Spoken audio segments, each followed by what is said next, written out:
하나님 아버지, 오늘도 말씀이신 하나님 아버지 앞에 섰습니다. 이 시간 기억합니다. 주께서 말씀하시길 사람이 떡으로만 살 것이 아니요 하나님의 입에서 나오는 말씀으로 살 것이라 하신 말씀을 기억합니다. 주의 말씀은 내 발의 등이요 내 길의 빛이라고 하신 또 말씀을 기억합니다.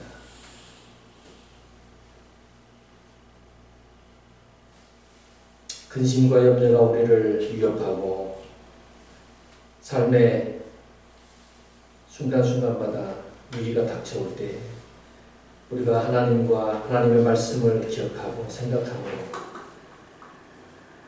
그 순간에 믿음으로 다시 일어나 하나님을 전적으로 신뢰하고 하나님의 말씀을 순종하며 살아갈 수 있는 그런 저희들의 생애가 되게 해 주시옵소서. 이 시간 성령께서 이 시대의 교회와 성도들에게 하시고자 하는 음성을 듣는 시간이 되게 해 주시옵소서. 우리 주 예수 그리스도 이름으로 기도드립니다. 아멘. 우선 동영상 한 편을 잠깐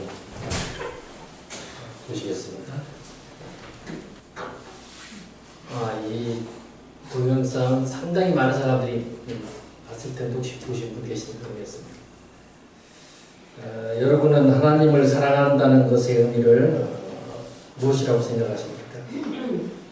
여러분은 또한 하나님을 믿는다, 우리가 복음을 믿는다, 또는 예수님을 믿는다는 의미가 무엇이라고 생각하십니까? 저는 요즘 우리 한국 기독교회와 또 목회자들, 기독교인들의 말과 행동, 삶 등을 이 주변에서 또 언론 등을 통해서 보면서 많은 고민과 회의를 가질 때가 많습니다. 과연 기독교 신앙이란 무엇인가? 우리의 신앙 고백은 무슨 의미가 있을까? 철저히 이기적이고 개인적이고 세속적, 외형적, 기복주의적이고 자본주의적인 이런 교회와 기독교인들의 모습들을 보면서 근본적인 질문을 자주 하게 됩니다. 겉으로는 훌륭하고 경건하고 1등 신자인 것 같은데 그의 사상이나 삶에는 반복음적이고 반하나님적인 행태들이 전 너무 많은 것 같습니다. 돈과 권력을 무한 추구하고 개인의 이기심과 탐욕과 교만의 극치를 보여주는 이 모습들 속에 과연 하나님은 계십니까? 저들은 과연 하나님을 믿는가? 그렇다면 나는 과연 하나님 앞에 바른 신앙인으로서의 삶을 살아가고 있는가? 이런 생각들을 자주 하게 됩니다. 제가 가장 화가 많이 나는 것은 특히 기독교인이라는 사람들이, 특히 종교 지도자라는 사람들이 이 세속 권력과 종교 권력, 자본 권력을 가지고 사람들을 착취하고 억압하고 갑질하고 이 차별한 행위들을 보았을 때, 또 그런 얘기를 들었을 때 저는 화가 많이 나요. 대통령이라는 사람, 총리라는 사람, 기업 회장이라는 사람이, 목사요 장로라는 사람이 하나님의 형상을 지닌 힘없고 가난하고 사회적 약자 위치에서 하루하루를 힘들게 살아가고 있는 사람들을 업신여기고 무시하고 차별하고 억압하는 행위들을 보면 저는 그분들이 믿는 하나님은 가짜일 것이라고 확신합니다. 우리가 걸핏하면 하나님의 법, 하나님의 뜻, 하나님의 말씀을 운운하면서 살아가고 인용도 잘하고 가르치기도 잘하고 열심히 듣기도 잘하는데 행동이나 실천은 하지 않습니다. 자기 자신도 하나님에 대해서 잘 알지도 못하면서 지도자 선생이라는 이유로 무조건 남을 가르치려 들고 갑질하려고 합니다. 교만이 그들의 옷걸이이고 밥입니다. 마태복음 23장 1절에서 12절에 보면 예수님께서 당시의 종교 지도자들을 향해서 신랄한 비판과 경고를 하는 모습들을 볼 수가 있습니다. 거기에 3절에 보면, 마태복음 23장 3절에 보면 저들은 바리새인들과 서기관들, 사두개인들, 비롯한 종교 지도자들을 지칭하는 거죠. 저들은 말만 하고 행치 않는 자들이다. 입만 살아가지고 말만 하고 행치 않는다. 저들의 말하는 말은 듣고 지키되 행동은 절대 본받지 말라. 예수님께서 말씀하십니다. 우리가 하나님을 사랑한다고 매일 고백하고 찬양한다고 해서 그것이 그 사랑의 진정성을 증명해 주는 것은 아닙니다. 고백과 찬양이 의미가 있고 귀한 것이긴 하지만 계명을 지키는 행위, 삶이 수반되지 않으면 주의 말씀 혹은 계명에 대한 자발적인 순종이 없으면 아무런 의미가 없고 그것은 아무런 능력을 발휘하지 못합니다. 요즘 세상에는 교회 안에도 신자들 상호 간에도 불신과 이기심이 팽배해 있습니다. 주의 이름으로 사랑합니다 라고 교회 안에서 서로 얼굴을 보면서 악수도 하고 시켜서 말도 하고 하지만 실제로 사랑하는 만큼의 의미 있는 것은 아닙니다. 행동으로 보여주는 것만큼 의미가 있는 것은 아닙니다. 어떤 사람은 주의 이름으로 사랑한다 해놓고 상대방을 사기치고 갑질하고 착취하기도 하고 노동을 시켰으면 노동의 대가를 정당하게 또는 기독교인이라면 더 후하게 지급하는 것이 진정한 사랑입니다. 이웃이 억울하게 모함을 받고 누명을 쓰고 궁지에 몰려 있으면 내가 손해를 좀 보고 내가 그동안 쌓아온 이미지에 손상이 오고 금전적인 손해가 와도 그 이웃을 위해서 증언대에 서주기도 하고 변호를 해주는 것이 진정한 사랑입니다. 요한일서 3장 17절 18절에 보면 누가 이 세상 재물을 가지고 누가 이 세상의 재물, 이 사회적 재물을 가지고 형제의 궁핍함을 보고도 도와줄 마음을 막으면 하나님의 사랑이 어찌 그 속에 있겠느냐. 자녀들아 우리가 말과 혀로만 사랑하지 말고 행함과 진실함으로 하자. 제가 전에도 한번 언급한 적이 있지만 그 적십자사 그 광고 문구에 이런 표현이 있다고 말씀드렸죠. 사랑은 명사가 아니라 동사입니다. 오늘 저는 사랑과 순종에 대한 얘기를 하려고 합니다. 사랑과 순종. 그것은 동전의 앞면 뒷면과 같이 불가분의 관계라고 생각합니다. 사랑하면 순종하게 되어 있고 순종하면 사랑하는 것이다 라는 것입니다. 믿음과 순종과의 관계도 마찬가지입니다. 믿음이 곧 순종이고 순종하는 것이 곧 믿음입니다. 오늘 본문 요한복음 14장 앞장인 그 13장 1절에 보면 6월절 전에 예수께서 자기가 세상을 떠나 아버지께로 돌아가실 때가 이른 줄을 아시고 세상에 있는 자기 사람들을 사랑하시되 끝까지 사랑하셨다. 이렇게 시작하고 있습니다. 예수님께서 이제 십자가에 달리실 때가 거의 임박했다라는 의미죠.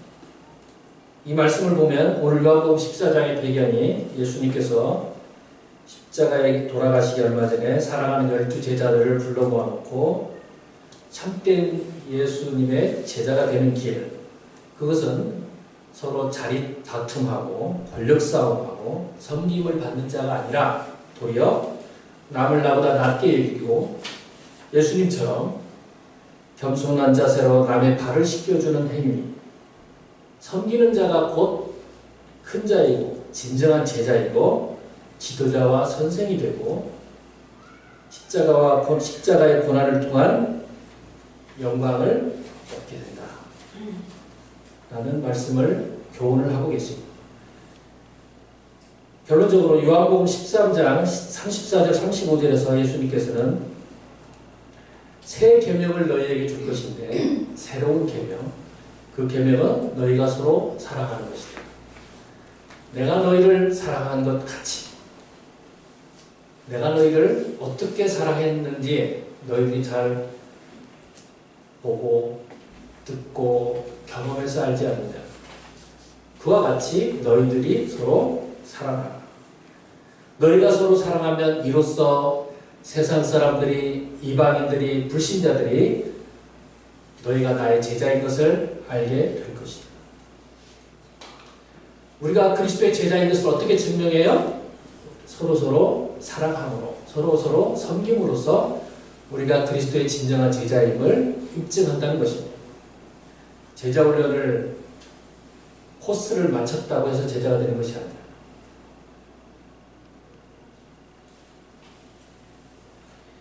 제자들은 예수님께서 영광의 메시아로서 로마를 멸망시키고 이스라엘을 해방시키고 예루살렘에 화려하게 입성해서 백성들의 환호를 받고 자신들도 덩달아 예수님 좌우에서 곁에서 권력 한 자리씩 차지하게 될 그날을 꿈꾸고 소망해 왔는데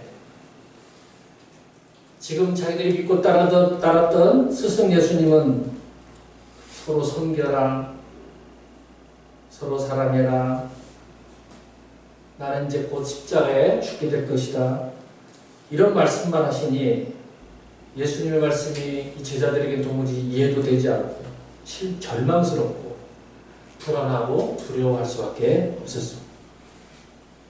이런 제자들의 마음을 읽은 예수님께서는 요한복음 14장 1절에서 이렇게 말씀하셨어요. 너희는 마음에 근심하지 마라. 하나님을 믿으니 또 나를 믿으라 라고 격려하고 계십니다. 우리 속담에 닭 쫓던 게 지붕 쳐다본다 이런 말이 있는데 열심히 쫓아갔는데 믿고 따랐는데 갑자기 사라졌어요. 안내자가 사라졌어요. 지도자가, 리더가 사라졌어요. 그럼 청중들, 군중들 얼마나 절망스럽고 당황스럽고 불안하고 두렵겠습니까? 아마 예수님의 말씀을 들은 제자들의 그 상태가 아마 그랬으리라고 충분히 생각이 됩니다. 오늘 본문 요한복음 14장을 보면 예수께서 제자들에게 너희가 나를 사랑하면 나의 계명 혹은 나의 말을 지킬 것이다 라고 3번이나 반복적으로 말씀하고 계십니다. 오늘 14장 15절에도 있고 14장 21절에도 있고 14장 23절 24절에도 있습니다. 15절에 보면은 너희가 나를 사랑하면 나의 계명을 지키리라. 또 23절 24절에도 보면 예수께서 대답하여 가라사대 사람이 나를 사랑하면 내 말을 지키리니 내 아버지께서 저를 사랑할 것이요 우리가 저에게 와서 거처를 저와 함께 하리라. 나를 사랑하지 아니하는 자는 내 말을 지키지 아니하리라. 예수님 말씀은 너무나 명확하고 분명합니다. 누구라도 이 말을 듣고서 저 말씀은 난해하고 복잡해서 도무지 무슨 뜻인지 이해할 수가 없다. 심오한 해석을 필요로 하지 않는 분명하고 쉽고 명확한 말씀으로 예수님께서는 하고 계십니다. 그 예수님 말씀을 그냥 쉽게 단순하게 정직하게 받아들이면 됩니다. 너희가 나를 진심으로 사랑한다면 나의 계명 혹은 나의 말을 지킬 것이다. 이것은 무엇을 의미합니까? 계명, 하나님의 말씀에 대한 복종, 순종을 의미합니다. 반대로 너희가 나를 사랑하지 않는다면 나의 계명, 나의 말을 지키지 않을 것이다. 불순종할 것이다. 마태복음 7장 21절 23절에 보면 예수님의 이름을 도용하고 이용하고 불법을 행한 사람들에 대한 예수님의 지적이 나옵니다. 나더러 주여 주여 하는 자마다 다 천국에 들어갈 것이 아니라 오직 하나님 아버지 뜻대로 행하는 자가 들어가게 될 것이다. 그날에 많은 사람들이 나더러 이르되 내가 주의 이름으로 선지자 노릇하고 귀신을 쫓아내고 많은 능력을 행치 않았습니까? 이렇게 변명하고 항의할 텐데 그때 내가 분명하게 말하는데 내가 너희를 도무지 알지 못한다. 이 불법을 행하는 자들아 내게서 떠나라. 여기서 불법이 뭐겠습니까? 불법. 하나님의 법이 아닌 것, 아닌 법. 하나님의 법대로, 하나님의 말씀대로 하는 것이 아니라 하나님 말씀을 듣긴 들었는데 자기 마음대로, 자기 멋대로 행했다는 것입니다. 어떤 사람은 오직 자신의 야망과 탐욕을 위해서 교만한 태도로 교회와 성도들을 속이고 오도하고 혹세무민하고 온갖 불법과 편법을 저질러 세상의 조롱과 비웃음의 대상이 되고 세상 법정에 서서 판사의 훈계를 들으면서도 이 모든 과정과 결과를 하나님께서 주도하시고 하나님께서 이루셨다고 자화자찬하는 자도 있습니다. 참으로 배은망덕하고 하나님의 이름을 망령되 일컫는 죄가 아닐 수가 없습니다.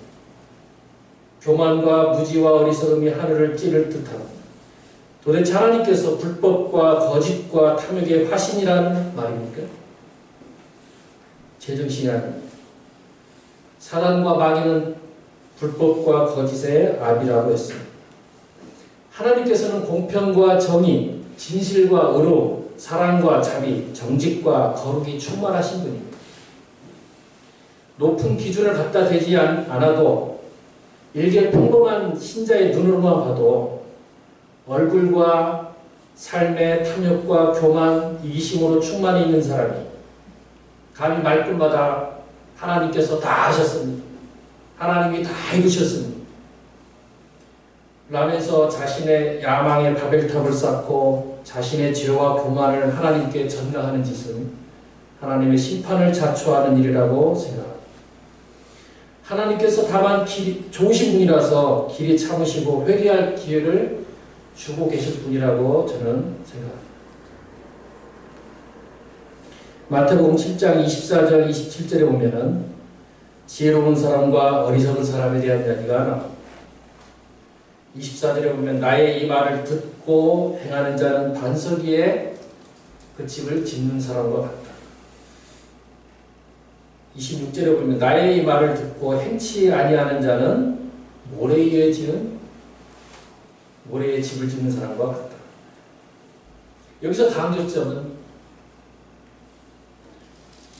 말을 듣고 다 같이 들었는데 말씀을 똑같이 듣긴 들었는데 어떤 사람은 말씀대로 행하고 어떤 사람은 말씀과는 반대로 자기 멋대로 행했다는 것이죠. 똑같이 하나님 말씀을 듣긴 들어요. 모래에 지은 사람이나 반석 위에 지은 사람이나 똑같이 이 말씀을 들었는데 반석에 집을 지은 사람은 설계도대로 하나님의 말씀 설계도대로 잘 짓는데 모래에 집을 짓는 사람은 하나님의 설계도는 팽개치고 자기 마음대로 자기 멋대로 집을 짓습니다. 광풍이 불고 큰 바람이 불면 모래에 지은 집은 모래성처럼 무너지게 된다는 것입니다. 예레미야서에 보면은 이 백성이 입술로만 나를 경배하고 마음은 내게서 멀도다 이런 말씀이 있습니다. 입술로만 주를 찬양하고 입술로만 주를 사랑한다고 고백하고 마음은 하나님에게서 떠나 있는데 그 아무 의미가 없는 행위.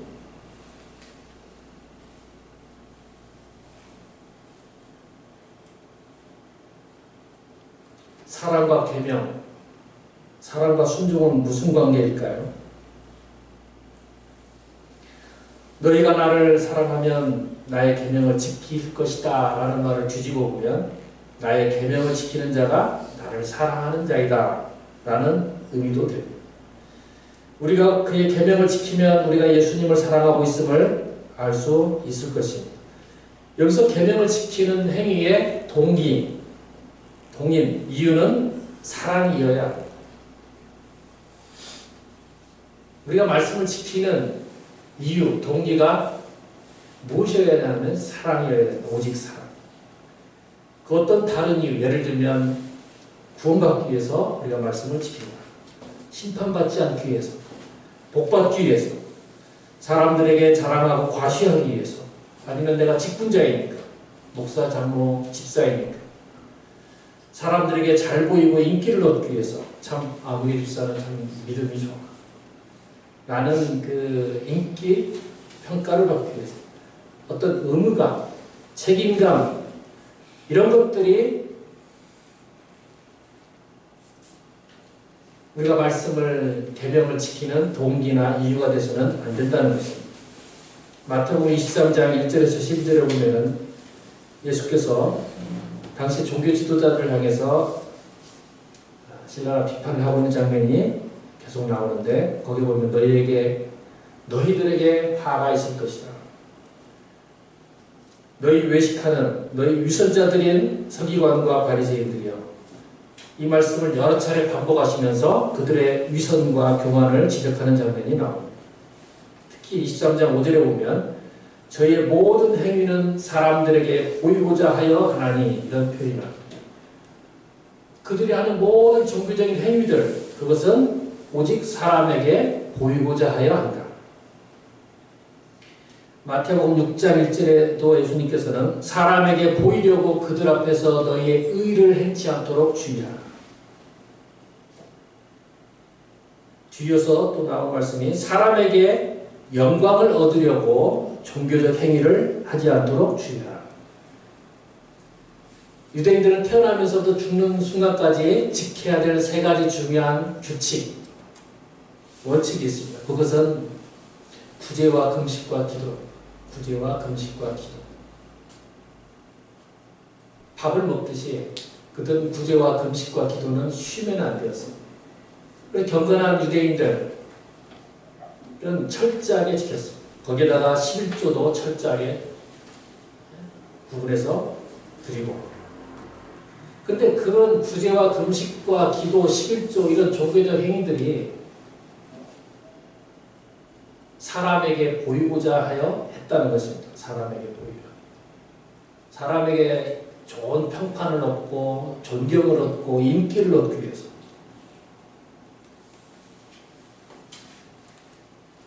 그것은 다 소용없다.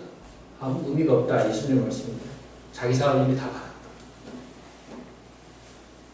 그러면서 예수님께서는 금식할 때는 이렇게 하고 구제할 때는 이렇게 하고 기도할 때는 이렇게 해라. 골방에 들어가서 하고 골방에 들어가서 기도하고 금식할 때는 얼굴을 깨끗이 화장을 하고 머리에 기름을 바르고 마치 금식하지 않는 것처럼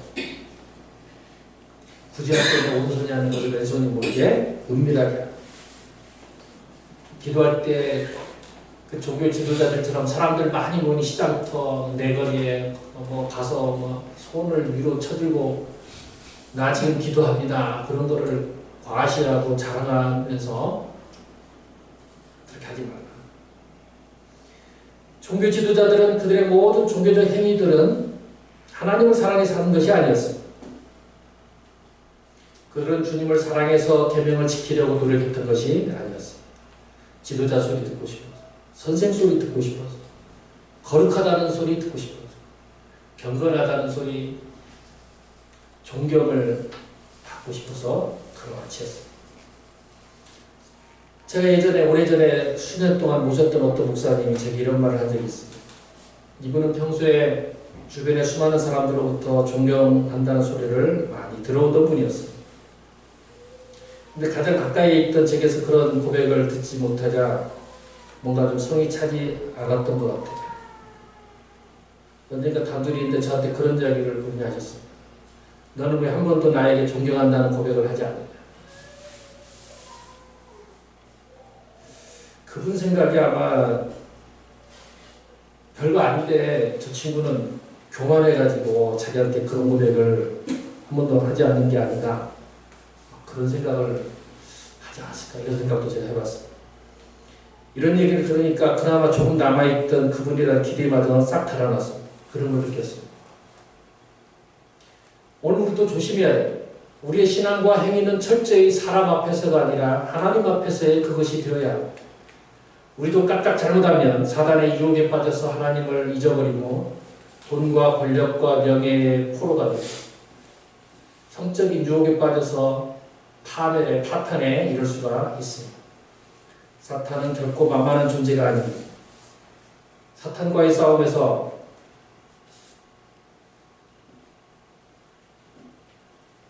우리가 쉽게 무너지고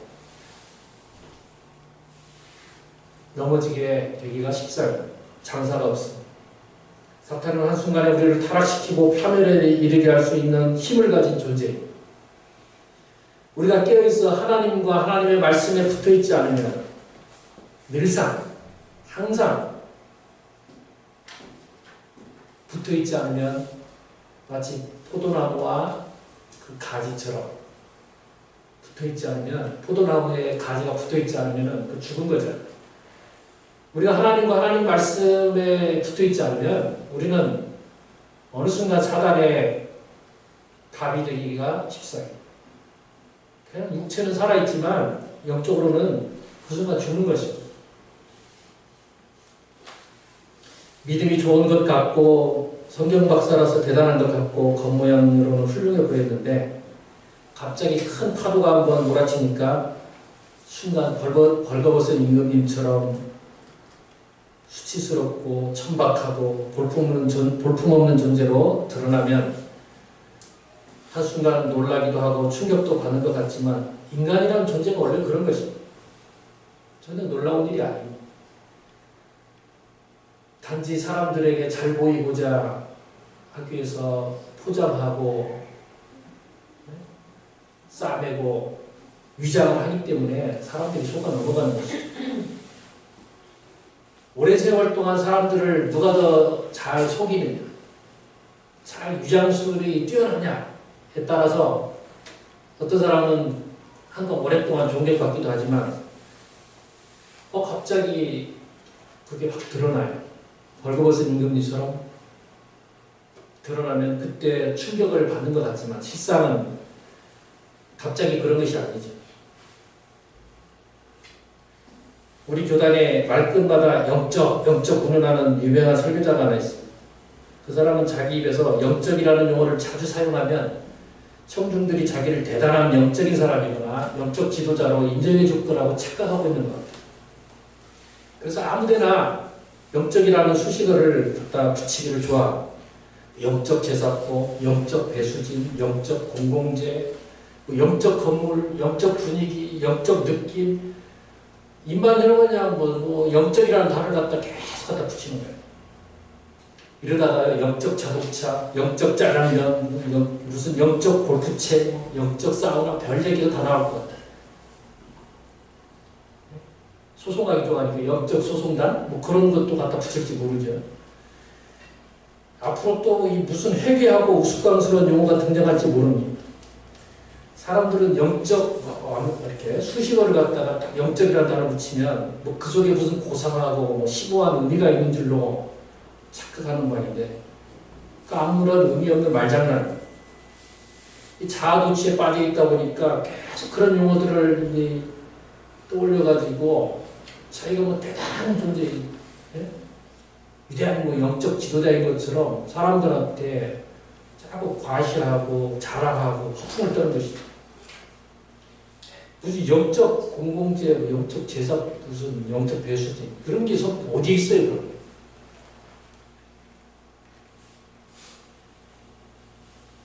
그 사람 입에서 나오는 말, 행동에는 거짓말, 허풍, 교만, 탐욕이 가득 차 있는데 말만 번지르르게 하는데 영적 한다 해서 영적인 사람이 되는 것은 결코 아니라는 것입니다. 그런데 그 말 속에 속아 넘어가는 사람들이 참으로 많은 것이 걱정입니다. 사기치는 사람도 문제지만 그 사기에 자꾸 속아 넘어가는 사람도 문제예요. 어쩌다 한번 우리가 사기꾼 넘어갈 수 있는데 계속 사기를 당하면 그 사기 당하는 사람도 문제가 있습니다. 어제 제가 11시 SBS 그것이 알고 싶다에 그거 하나 봤는데 막 졸리는데 눈 비비면서 봤어요. 봐야 될 좀 이유가 있었어요. 여러분 잘 아시는 그 보람상주 회장, 최초롱 회장 어느 순간 어디서 이상한 데서 단기 속성으로 목사 와서 부산에서 큰 건물 하나 지어가지고 목사 노릇하고 있더라고요. 근데 그 부산 지역에, 부산 김해 지역에 지역 주택조합이라고 해가지고 주민들이 합심해 해가지고 조합을 결성해서 건설회사를 정해서 이제 재건축을 하는 그런 프로그램, 그 프로젝트를 진행하는데 이 최초롱 목사라는 사람이 그 사람들이 보면 그냥 진짜 딸과 어머니가 시장에서 좌판해가지고 팔아가지고 푼돈 모아가지고 1억, 2억 이렇게 말해놓은 거 3,300명에게서 다 그런 돈들이에요. 서민들의 그냥 전체 재산이나 다름없는 걸 다 그거를 빼앗아가지고 그걸 다 뭐 흥청망청 예? 호의호식하고 빼돌리고 사기치고 목사란 이름으로 거기에 보니까 그 교인들이라고 좀 뭐 수십 명 있는데 목사, 장로, 집사가 한 통속이에요. 전부 한 통속이 돼가지고 교회 건물은 그냥 하나의 이제 그 세탁소, 자금 세탁소, 불법 자금 세탁소 그런 목적으로 교회를 운영하고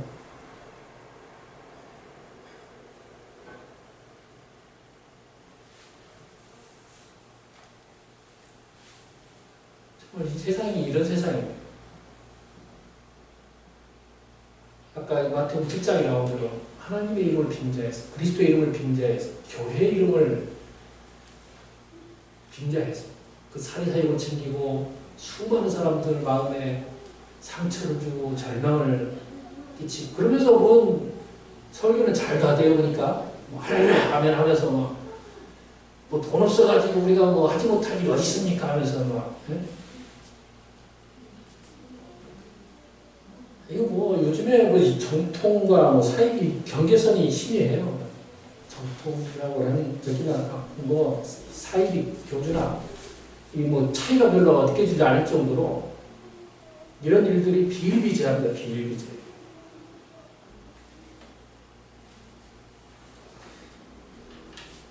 요즘에는 사랑이라는 단어, 믿음이라는 단어, 영적이라는 단어, 은혜라는 단어가 오염되고 오용되고 왜곡되어 많이 사용되고 있습니다. 여러분 중요한 것은 사람의 평가, 사람의 칭찬이 아닙니다. 우리는 하나님의 기준과 하나님의 평가를 항상 의식해야 하고 하나님의 평가를 두려워해야 되고 하나님의 마음에 합한 사람이 되기를 힘써야 합니다. 사람을 속일 수는 있지만 하나님의 불꽃 같은 눈을 피할 수는 없습니다. 감히 누가 하나님의 시선을 하나님의 심판을 피할 자가 누가 있습니까? 너희가 나를 사랑하면 나의 계명을 지킬 것이다. 우리의 모든 종교적 행위들은 그 동기가 그 이유가 사랑이어야 합니다. 시편 40편 6절에 보면 주께서 뚫으신 나의 귀라는 표현이 나옵니다. 다윗이 복종하는 종으로서 하나님께 헌신하겠다는 선언을 하는 장면입니다. 이 장면은 이 시편 40편의 장면은 구약성경 출애굽기 21장 5절 6절 그리고 신명기 15장 16절 17절에 나오는 안식년법을 염두에 두고 다윗이 그 식을 그렇게 표현하고 있는 것입니다. 안식년법에 따르면 매 7년 안식년이 되면 그 주인은 6년 동안 자신을 위해서 열심히 노동을 하고 헌신한 그 종을, 노예를 그 종에서 자유케 해줘야 되는 그런 겁니다. 그런데 이때 종이 주인에게 이렇게 말합니다. 출애굽기 21장 5절에 보면은 종이 진정으로 말하기를 내가 상전과, 상전이 누구의 주인이죠. 내가 상전과 내 처자, 내 아들과 내 아내와 아들을 사랑하니 내 상전과 내 처자를 사랑함으로 나가서 자유하지 않겠노라 하면 상전이 그를 데리고 재판장에게로 갈 것이요 또 그를 문이나 문설주 앞으로 데리고 가서 그것에다가 송곳으로 그 귀를 뚫을 것이라. 그가 영원히 그 상전을 섬기게 될 것이다. 중요한 것은요, 이 종이 진심으로 주인을 신뢰하고 존경하고 사랑했다는 것입니다. 자유할 수 있는데 자유를 포기한 것입니다. 자발적으로 흔쾌히 기쁨으로 영원히 주인의 노예가 되기를 작정했다는 것입니다. 그 종은 자유할 수 있었지만 스스로 자유하지 않은 것입니다. 고린도전서 7장 22절의 말씀대로 주 안에서 부르심을 받은 자는 종이라 할지라도 주님께 속한 자유자다.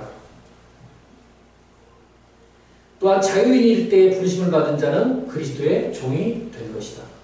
이런 말씀처럼 신부는 종이고 노예지만 그는 이미 자유자라는 것입니다.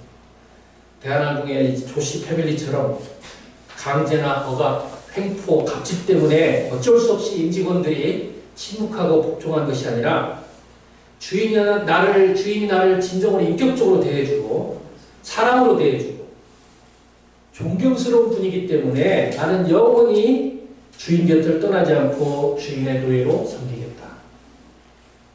이게 진정한 사랑의 관계라는 것이죠. 자발적 노예의 삶을 살겠다고 지금 선언하고 있는 것이죠. 왜요? 주인을 사랑하고 존경하는 우리가 주님을 진정으로 사랑한다면 그의 계명을 지켜야 하고 지키게 되어 있습니다. 하나님의 말씀을 가볍게 취급하고 농담으로 여기고 자의적으로 해석하여 이데올로기화하고 돈과 권력 노름에 취해서 시간 가는 줄 모르고 이재록이 전명석 교주처럼 신도들을 혹세무민하고 거짓 세뇌를 시켜 돈을 빼앗고 성폭행을 하고 구원 티켓을 남발하는 자들은 거짓말쟁이들이고 사단의 노예이고 종교 사기꾼들이에요. 절대로 그들의 그런 유혹에 선동에 넘어가서는 안 돼요.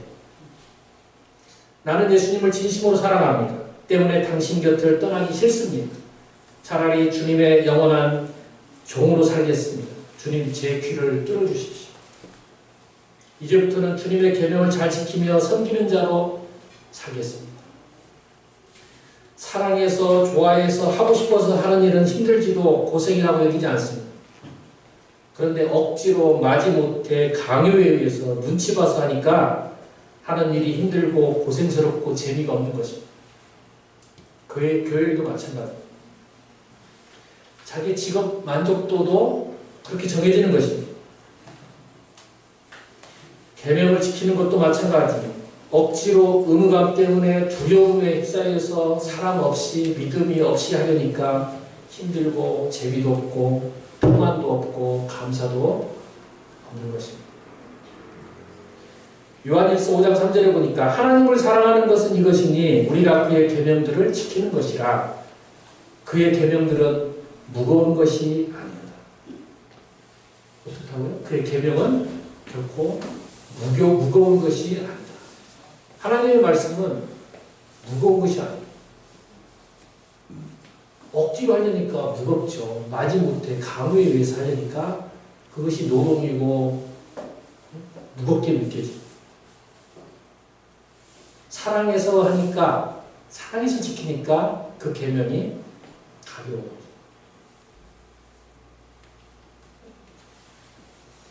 로마서 13장 10절을 보니까 사랑은 이웃에게 악을 행치 아니하다니 그러므로 사랑은 율법의 마침표, 율법의 완성, 계명의 완성입니다.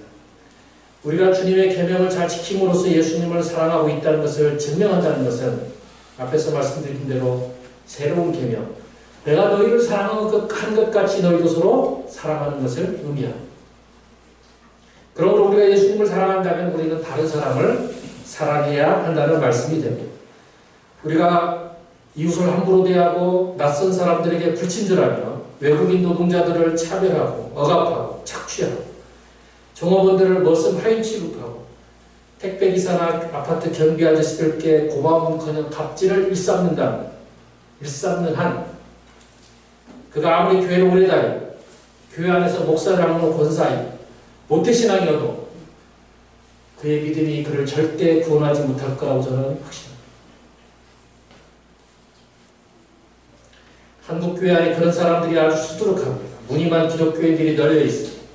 복음의 정신이나 하나님의 마음은 눈꽃만큼도 없으면서 나 목사요, 나 장로요, 나 아무개 집사요, 나 아무개 집사 국회의원요 하면서 목에 힘이나 주고 거만한 걸음을 걷는 사람들이 많습니다. 정말 우리 기독교인들 정신 차려야 돼요. 일주일 사이에 지금 남북관계가 어떻게 바뀌는지 보고 계시잖아요.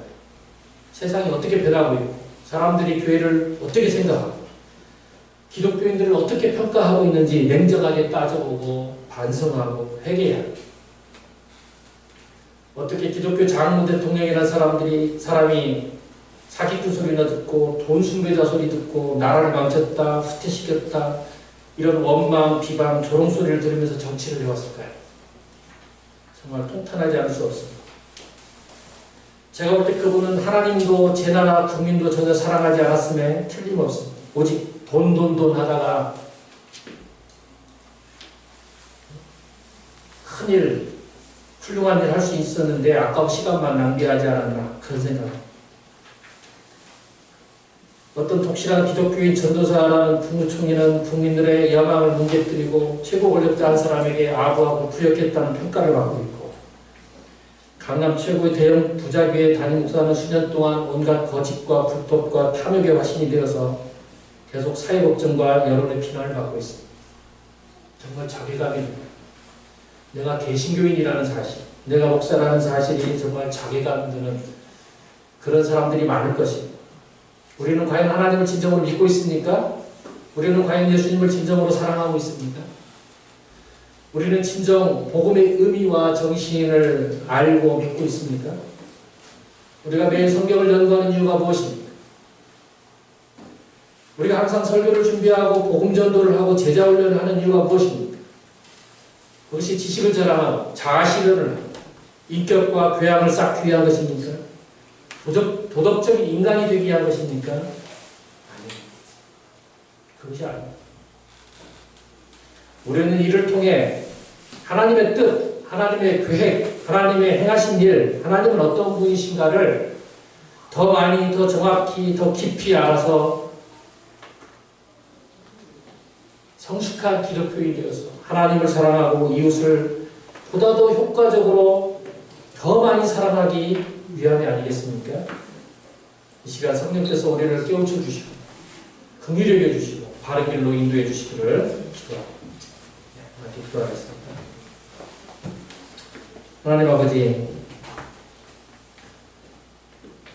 우리가 수십 년 동안 교회를 다니고 성경을 읽고 설교를 듣고 또 신앙생활을 해왔는데 과연 오늘 이 순간 우리는 하나님 앞에 어떤 모습으로 서 있는지 우리 자신을 돌아봅니다. 우리는 과연 하나님께서 인정하실 만한, 기쁘게 여기실 만한, 하나님 마음에 합한 그런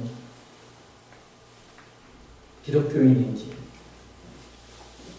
이 시간 우리 자신을 곰곰이 생각해 봅니다. 하나님 아버지, 우리 모두는 다 피조물이고 죄인이고 유한한 존재들입니다. 하나님 아버지 앞에서 감히 무엇을 우리가 내세울 것이 있고 자랑할 것이 있고 의를 주장할 것이 있겠습니까? 우리를 모두를 불쌍히 여겨 주시옵소서. 한국 기독교와 교회들을 불쌍히 여겨 주시옵시고 이 나라 민족을 불쌍히 여겨 주셔서 많은 사람들이 정말 이 시대에 오직 우리를 구원하고 우리가 평안케 위해서는 오직 하나님과 하나님의 말씀 외에는 그 어디에도 희망이 없다는 것을 알게 해주시고, 특별히 우리 먼저 믿는 우리 기독교인들이 앞장서서 그리스도의 은혜의 복음을 선포하고 또 그리스도의 삶의 모범을 따라서 우리도 그것을 실천하고 순종함으로 하나님께 영광 돌려드리는 삶을 살게 해 주시옵소서. 우리 주 예수 그리스도 이름으로 기도드립니다.